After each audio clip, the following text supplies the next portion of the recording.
Narration ক্লাসে আমরা অ্যাসার্টিভের পরিবর্তন শিখছি, ইন্টারেটিভের পরিবর্তন শিখছি। আজকে শিখবো ইম্পারেটিভের কিভাবে ডাইরেক্ট ন্যারেশন থেকে ইনডাইরেক্ট ন্যারেশন করতে হয় সেটা শিখবো, ঠিক আছে?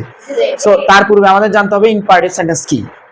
ইম্পারেটিভ সেন্টেন্স বলতে বোঝায় যে সেন্টেন্স দ্বারা কোনো ব্যক্তিকে আদেশ, উপদেশ, নিষেধ, অনুরোধ, হ্যাঁ, এগুলো করা হয় তাকে আমরা ইম্পারেটিভ সেন্টেন্স বলবো, ঠিক আছে?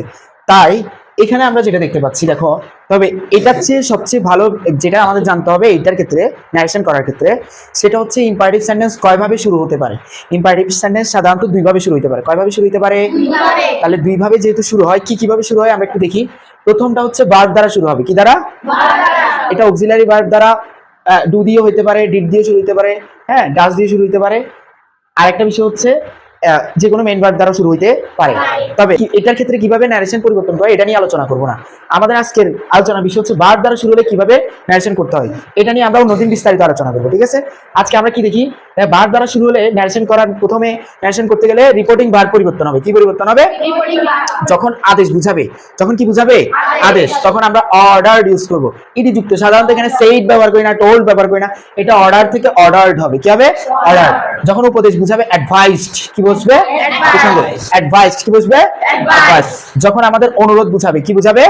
সেই ক্ষেত্রে আমরা রিকোয়েস্টেড। যখন নিষেধ বুঝাবে ফরবিড, ফরবিড থেকে ফরবেড। আচ্ছা, কিছু না বুঝালে টোল্ড।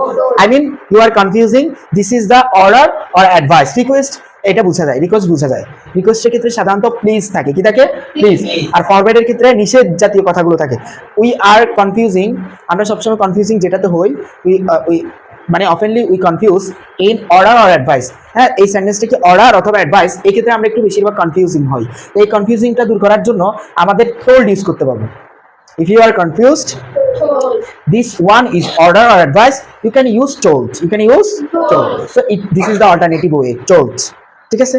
না বুঝলে আমরা কিছু না বুঝলে টোল্ড বসাবো, ঠিক আছে? আর যদি স্পেসিফিক ভাবে বোঝা যায় আমরা অ্যাডভাইস অথবা অর্ডার বসাবো। ন্যারেশনে কোটেশন মার্ক থাকলে টু উঠে যাবে, কোটেশন মার্ক উঠে টু বসবে। অ্যাসার্টিভ কি বসছিল? দ্যাট। ইম্পারেটিভ কি বসছে? ইফ। আর এটাতে কি বসবে? টু।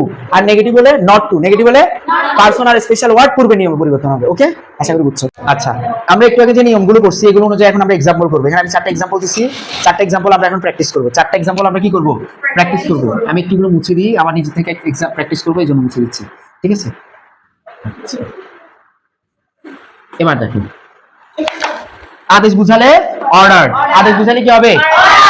উপদেশ বুঝালে, অনুরোধ বুঝাইলে, নিষেধ বুঝাইলে, কিছু না বুঝালে। আচ্ছা, কোটেশন মার্ক উঠে গিয়ে নেগেটিভ সেন্টেন্স হলে। ওকে, এবার আসি।